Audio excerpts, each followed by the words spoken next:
ಎಲ್ಲ ಯುವಕ ಮಿತ್ರರೇ, ಇತರ ಎಲ್ಲ ಸ್ನೇಹಿತರೆ, 9ನೇ ತಾರೀಕು ಉಪಚುನಾವಣೆ ನಡೀತಾ ಇದೆ. ದಾವಣಗೆರೆ ದಕ್ಷಿಣ ಮತಕ್ಷೇತ್ರಕ್ಕೆ ಉಪಚುನಾವಣೆ ನಡೀತಾ ಇದೆ. ಈ ಉಪಚುನಾವಣೆ ಯಾತಕ್ಕಾಗಿ ನಡೀತಾ ಇದೆ ಅಂತಕ್ಕಂಥದ್ದು ನಿಮ್ಗೆಲ್ಲ ಗೊತ್ತಿದೆ. ಶಾಮನೂರು ಶಿವಶಂಕರಪ್ಪನವರು ಬಹಳ ಹಿರಿಯರು. ಅವರು ಈ ಕ್ಷೇತ್ರದ ಶಾಸಕರಾಗಿದ್ದರು. ಕಳೆದ ವಿಧಾನಸಭಾ ಚುನಾವಣೆಯಲ್ಲಿ ನೀವೆಲ್ಲರೂ ಕೂಡ ಅವರಿಗೆ ಆಶೀರ್ವಾದ ಮಾಡಿದ್ರಿ. ದೊಡ್ಡ ಅಂತರದಿಂದ ಗೆದ್ದಿದ್ರು.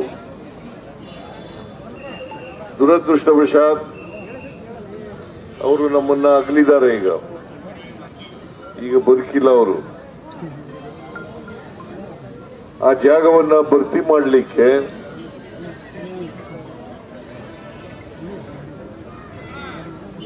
ನಾವು ಸಮರ್ಥ ಅವರನ್ನ ಕಾಂಗ್ರೆಸ್ ಪಕ್ಷ ಅಭ್ಯರ್ಥಿಯನ್ನಾಗಿ ಮಾಡಿದೆ. ಅವರ ಮೊಮ್ಮಗ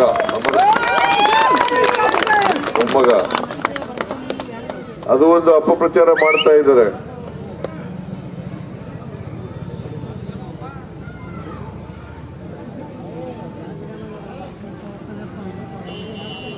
ತಂದೆ, ಮಗ, ಮೊಮ್ಮಗ ಅವರೆಲ್ಲ ನಿಂತ್ಕೊತಾ ಇದ್ದಾರೆ ಅಂತ ಹೇಳಿ ಅಪಪ್ರಚಾರ ಮಾಡ್ತಾರೆ. ಬಿಜೆಪಿಯಲ್ಲಿ ಇಲ್ವಾ? ಯಡಿಯೂರಪ್ಪನ ಮಕ್ಕಳು ಯಾರು? ಯಾವ ಪಾರ್ಟಿಯವರು ಅವರು? ಬಿಜೆಪಿಯವರು ಅಲ್ವಾ? ಬಸವರಾಜ ಬೊಮ್ಮಾಯಿ ಅವ್ರ ಮಗನ ಟಿಕೆಟ್ ಕೊಟ್ಟಿದ್ರಲ್ಲ, ಯಾರು ಅವರು? ಬಿಜೆಪಿಯವರು. ಕುಮಾರಸ್ವಾಮಿ, ದೇವೇಗೌಡ ಅವ್ರ ಮಕ್ಕಳೆಲ್ಲ ನಿಂತ್ಕೊಂಡಿರಲಿಲ್ಲ, ಯಾರು ಅವರು? ಕಾಂಗ್ರೆಸ್ಸಿನ ಸಂಸ್ಕೃತಿ ಏನಪ್ಪಾ ಅಂತಂದ್ರೆ, ಪದ್ಧತಿ ಏನು ಅಂತಂದ್ರೆ, ಯಾರಾದ್ರೂ ಮಧ್ಯದಲ್ಲಿ ಸತ್ತೋದ್ರೆ ಅವ್ರ ಮನೆಯವರಿಗೆ ಟಿಕೆಟ್ ಕೊಡ್ತಕ್ಕಂಥದ್ದು ಮೊದಲಿನಿಂದ ನಡ್ಕೊಂಡು. ಈಗ 2 ಉಪಚುನಾವಣೆಗಳು ನಡೀತಾ ಇದ್ದಾವೆ. ಒಂದು ಬಾಗಲಕೋಟೆ, ಇನ್ನೊಂದು ದಾವಣಗೆರೆಯಲ್ಲಿ ಶಿವಶಂಕರಪ್ಪನವರು ಮೊಮ್ಮಗನಿಗೆ ಟಿಕೆಟ್ ಕೊಟ್ಟಿದ್ದೇವೆ. ಇವರು ಶಿವಶಂಕರಪ್ಪನ ಮನೆಯವರಲ್ವಾ? ಆಮೇಲೆ ಬಾಗಲಕೋಟೆಯಲ್ಲಿ HY ಮೇಟಿ ಅವರು ಕಾಲ ಆದರು. ಅವ್ರ ಮಗನಿಗೆ ಕೊಟ್ಟಿದ್ದೀವಿ, ಉಮೇಶನ್ಗೆ. ಕಾಂಗ್ರೆಸ್ನಲ್ಲಿ ಯಾವಾಗಲೂ ಕೂಡ ಯಾರಾದರೂ ಸತ್ತೋದ್ರೆ ಮಧ್ಯದಲ್ಲಿ ಅವ್ರ ಮಕ್ಕಳಿಗೆ ಉಪಚುನಾವಣೆಯಲ್ಲಿ ಅವ್ರ ಮನೆಯವರಿಗೆ ಕೊಡ್ತಕ್ಕಂಥದ್ದು ಪದ್ಧತಿ. ಅದರಿಂದ ಹಾಗೆ ಮಾಡ್ತಾ ಇದ್ದೀವಿ. ಅದರಿಂದ ಈ ಬಿಜೆಪಿಯವರು, JDSನವರು ಹೇಳ್ತಕ್ಕಂಥ ಮಾತುಗಳಲ್ಲಿ ಸತ್ಯಾಂಶ ಇಲ್ಲ. ರಾಜಕೀಯಕ್ಕೋಸ್ಕರ ಮಾತಾಡ್ತಕ್ಕಂಥ ವಿಚಾರಗಳು ಇವು. ಇದನ್ನ ತಿಳ್ಕೋಬೇಕಾಗ್ತದೆ. ಅದರಿಂದ ನಾವು ಸಮರ್ಥ ಒಬ್ಬ ವಿದ್ಯಾವಂತ ಯುವಕ, ವಿದೇಶದಲ್ಲಿ ಓದ್ಕೊ ಬಂದಿದ್ದಾರೆ. ಇವ್ರಿಗೆ ಯೋಗ್ಯತೆ ಇಲ್ವಾ?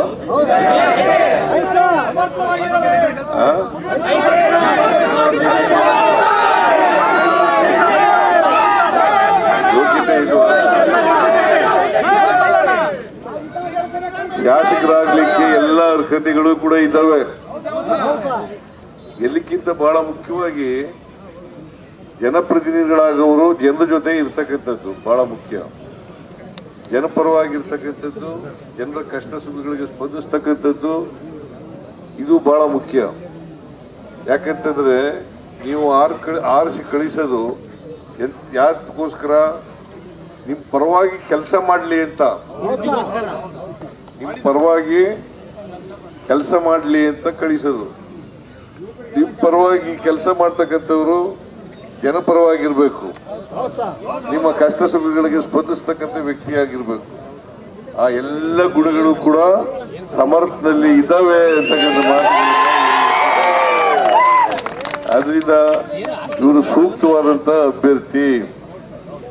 ನಾವು ಕಾಂಗ್ರೆಸ್ ಪಕ್ಷ ಅಧಿಕಾರದಲ್ಲಿ ಇದೆ ಕರ್ನಾಟಕದಲ್ಲಿ. ಇನ್ನ 2 ವರ್ಷ ಇರ್ತೀವಿ.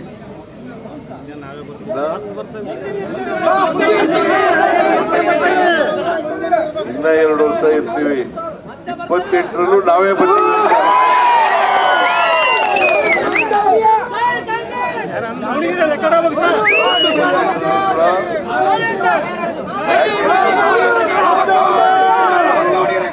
ಸುಳ್ಳೇಳಿ ಅಪಪ್ರಚಾರ ಮಾಡ್ತಕ್ಕಂಥದ್ದು ಇವರೆಲ್ಲರೂ ಕೂಡ ನಾವು ಗ್ಯಾರಂಟಿ ಯೋಜನೆಗಳನ್ನ ಕಳೆದ ಚುನಾವಣೆಯಲ್ಲಿ ಘೋಷಣೆ ಮಾಡೋದು. ಏನ್ರಮ್ಮ, ಗ್ಯಾರಂಟಿ ಯೋಜನೆಗಳನ್ನ ಘೋಷಣೆ ಮಾಡೋದು.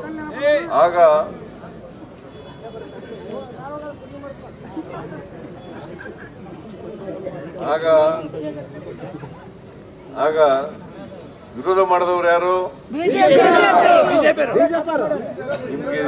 ನಿಮ್ಗೆ ಇದು ಕೊಡ್ಬೇಡಿ, ಶಕ್ತಿ ಯೋಜನೆಯಲ್ಲಿ ಬಸ್ನಲ್ಲಿ ಫ್ರೀಯಾಗಿ ಕರ್ಕೊಂಡು ಹೋಗ್ಬೇಡಿ ಅಂತ ವಿರೋಧ ಮಾಡಿದವರು ಯಾರು? ಬಿಜೆಪಿಯವರು. ನಿಮ್ಗೆ 2,000 ರೂಪಾಯಿ ತಿಂಗಳು ಕೊಡಬೇಡಿ ಅಂತ ವಿರೋಧ ಮಾಡಿದವರು ಯಾರು? ಅನ್ನಭಾಗ್ಯ ಕಾರ್ಯಕ್ರಮ ಮಾಡಬೇಡಿ ಅಂತ ವಿರೋಧ ಮಾಡಿದವರು ಯಾರು?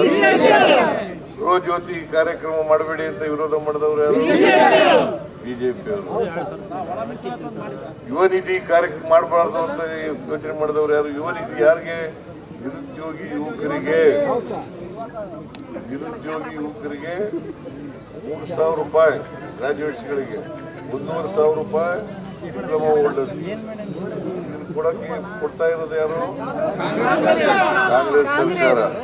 ಮತ್ತೆ ಇದನ್ನೆಲ್ಲ ವಿರೋಧ ಮಾಡಿದವರು ಯಾರು? ಅವ್ರು ಓಟ್ ಕೊಡ್ತೀರಾ?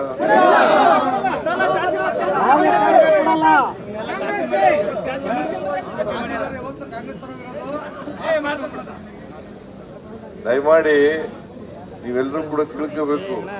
ಈ ಬಿಜೆಪಿಯವರು ಇದ್ದಾರಲ್ಲ, ಬಡವರ ವಿರೋಧಿಗಳು. ಬಡವರಿಗೆ ಏನು ಕೆಲಸ ಮಾಡಬಾರ್ದು. ಇದನ್ನ ತಾವು ಅರ್ಥ ಮಾಡ್ಕೋಬೇಕು. ಬಡವರ ವಿರೋಧಿಗಳು, ದಲಿತರ ವಿರೋಧಿಗಳು, ಅಲ್ಪಸಂಖ್ಯಾತರ ವಿರೋಧಿಗಳು, ಹಿಂದುಳಿದವರ ವಿರೋಧಿಗಳು, ಮತ್ತೆ ಎಲ್ಲ ಜಾತಿಯಿಂದ ಇರ್ತಕ್ಕಂಥ ಬಡವರು ಅವರ ವಿರೋಧಿಗಳು, ಕಾರ್ಮಿಕರ ವಿರೋಧಿಗಳು, ಎಲ್ಲಕ್ಕಿಂತ ಬಹಳ ಮುಖ್ಯವಾಗಿ ಮಹಿಳೆಯರ ವಿರೋಧಿಗಳು. ಅದರಿಂದ ನೀವೆಲ್ಲರೂ ಕೂಡ 9ನೇ ತಾರೀಕು ತೀರ್ಮಾನ ಮಾಡಬೇಕು. 9ನೇ ತಾರೀಕು ತೀರ್ಮಾನ ಮಾಡಬೇಕು. ಈ ಬಿಜೆಪಿ ಯಾವ ಕಾರಣಕ್ಕೂ ಅಧಿಕಾರಕ್ಕೆ ಬರಬಾರ್ದು.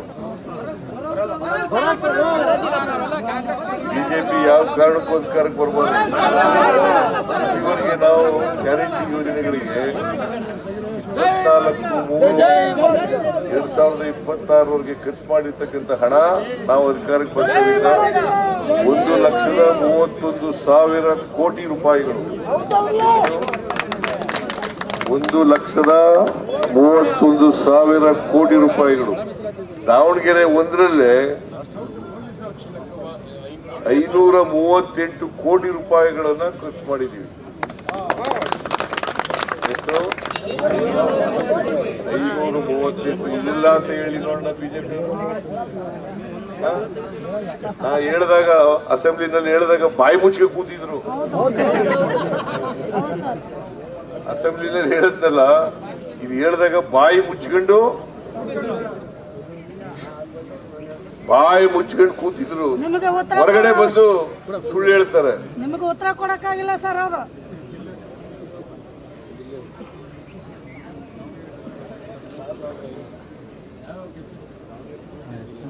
ಅದರಿಂದ ನಮ್ಮ ಇಲ್ಲಿ ಈ ಜಿಲ್ಲೆನಲ್ಲಿ ಸುಮಾರು 13,62,6,70 ಜನಕ್ಕೆ ಕೊಟ್ಟಿದ್ದೀವಿ. 13,62,6,70 ಜನರಿಗೆ ಕೊಟ್ಟಿದ್ದೀವಿ. ಇಷ್ಟು ಜನ ಫಲಾನುಭವಿಗಳಾಗಿದ್ದಾರೆ. ಯಾವುದೇ ₹1 ಖರ್ಚಿಲ್ಲದೇನೆ, ಮಧ್ಯವರ್ತಿಗಳ ಹಾವಳಿ ಇಲ್ಲದೇನೆ ಕೊಟ್ಟಿರ್ತಕ್ಕಂಥ ಹಣ ಇದು. ಅದರಿಂದ ನೀವು ನೋಡಿ, ಹೆಣ್ಮಕ್ಳು ಒಂದು ಓಟು ಹಾಕ್ಬಾರ್ದು. ನೀವು ಬಿಜೆಪಿಗೆ ಒಂದು ಓಟು ಹಾಕ್ಬಾರದು. ನೋಡ್ರಮ್ಮ ತಾಯಿ, ಫ್ರೀಯಾಗಿ ಬಸ್ ನಲ್ಲಿ ಓಡಾಡ್ತಾ ಇದೀರಲ್ವ ನೀವು? ಹೌದ್ ಸರ್. ಕೈ ಎತ್ತಿ ನೋಡ, ಕೈ ಎತ್ತರಮ್ಮ. ಇದನ್ನ ವಿರೋಧ ಮಾಡಿದವ್ರು ಯಾರು ಗೊತ್ತಾ? ಬಿಜೆಪಿಯವರು. ವಿರೋಧ ಮಾಡಿದವ್ರು ಓಟ್ ಹಾಕ್ತೀರಾ? ದಯಮಾಡಿ ಓಟ್ ಹಾಕ್ಬಾರ್ದು, ಗೊತ್ತಾಯ್ತೇನ್ರಯ್ಯ? ನಿಮ್ಗೆ ನಿಮ್ ಮನೆಯಲ್ಲಿ ಮನೆ ಯಜಮಾನಿಗೆ ತಿಂಗಳಿಗೆ 2,000 ರೂಪಾಯಿ ಕೊಡ್ತೀವಿ. ಅದನ್ನ ಯಾರು ಕೊಡ್ತಾ ಇರೋರು? ಕಾಂಗ್ರೆಸ್ ಸರ್ಕಾರ. ಅದನ್ನ ವಿರೋಧ ಮಾಡಿದವ್ರು ಯಾರು? ಬಿಜೆಪಿ ಅವರು. ವಿರೋಧ ಮಾಡಿದವ್ರು ಓಟ್ ಹಾಕ್ತೀರಾ? ಗೃಹ ಜ್ಯೋತಿ ನೀವು 200 ಯೂನಿಟ್ ಒಳಗೆ ಕರೆಂಟೇ ಕಟ್ಟಾಗಿಲ್ಲ, ಕಟ್ತೀರಾ? ಯಾರ್ಯಾರು ಕಟ್ತೀರಿ ನೋಡಿ, ಕೈ ಎತ್ತಿ. ಯಾರು ಕಟ್ಟಲ್ಲ. ಇದನ್ನ ವಿರೋಧ ಮಾಡಿದವ್ರು ಯಾರು? ಮತ್ತೆ ಇವ್ರು ಓಟ್ ಹಾಕ್ತೀರಾ? ಹಾಕ್ಬಾರದು. ದಯಮಾಡಿ ಅದಕ್ಕೆ ದಯಮಾಡಿ. ಅನ್ನ ಭಾಗ್ಯ ಕಾರ್ಯಕ್ರಮ ಕೊಟ್ಟವ್ರು ಯಾರು? ನಾನು ಹಳ್ಳಿಯವನು. ನಮ್ಮ ಊರಿನಲ್ಲಿ ಅನ್ನ ಉಣ್ತಿದ್ದದೆ ಹಬ್ಬದ. ಇವೆಲ್ಲ ನೀರಾವರಿ ಇದ್ದಾವೆ. ಈ ಊರಿನಲ್ಲಿ ನೀರಾವರಿ ಇದೆ. ನಮ್ಮ ಊರಿನಲ್ಲಿ ನೀರಾವರಿ ಇದ್ದದ್ದು ಬಹಳ ಕಡಿಮೆ. ಜಾಸ್ತಿ ಜನ ಕುಸ್ಕಿ ಜಮೀನು ಇಟ್ಕೊಂಡಿದ್ದವ್ರೆ ಇದ್ದವರು. ಅವ್ರು ಅನ್ನ ಉಣ್ತಿದ್ದದ್ದು ಯಾವಾಗ ಗೊತ್ತಾ? ಹಬ್ಬಗಳಲ್ಲಿ ಅಥವಾ ನೆಂಟರುಗಳು ಬಂದಾಗ ಮಾತ್ರ ಅನ್ನ ಉಣ್ತಿದ್ದದು. ಈಗ ಎಲ್ರ ಮನೇಲೂ ಅನ್ನ,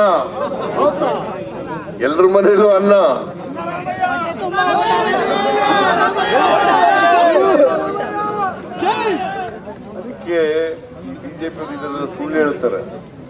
ಸಾಲದ ರಾಮಯ್ಯ ಅಂತ ಅನ್ನೋದು. ಸಾಲದ ರಾಮಯ್ಯ ಅಲ್ಲ, ನಾನು ಅನ್ನದ ರಾಮಯ್ಯ. ಗೊತ್ತಾಯ್ತೇನ್ರಿ? ಅನ್ನದ ರಾಮಯ್ಯನ ಪಕ್ಷಕ್ಕೆ ಓಟ್ ಕೊಡ್ಬೇಕಾ? ಇಲ್ಲ ಸಾಲದ ಅಶೋಕ, ಮೋದಿ, ಯಡಿಯೂರಪ್ಪ, ಬಸವರಾಜ ಬೊಮ್ಮಾಯಿ, ವಿಜೇಂದ್ರ ಇವ್ರ ಪಾರ್ಟಿಗೆ ಓಟ್ ಹಾಕ್ಬೇಕಾ? ಸಿಟಿ ರವಿ, ಅವ್ರು ಸಿಟಿ ರವಿ ಅಲ್ಲ, ಲೂಟಿ ರವಿ. ಸಿಟಿ ರವಿ ಚಿಕ್ಕಮಗಳೂರು ಕಡೆ ಎಲ್ಲ ಕರೆಯೋದು ಹೆಂಗ್ ಗೊತ್ತಾ ಅವ್ರಿಗೆ? ಲೂಟಿ ರವಿ ಅಂತ ಕರೆಯೋದು.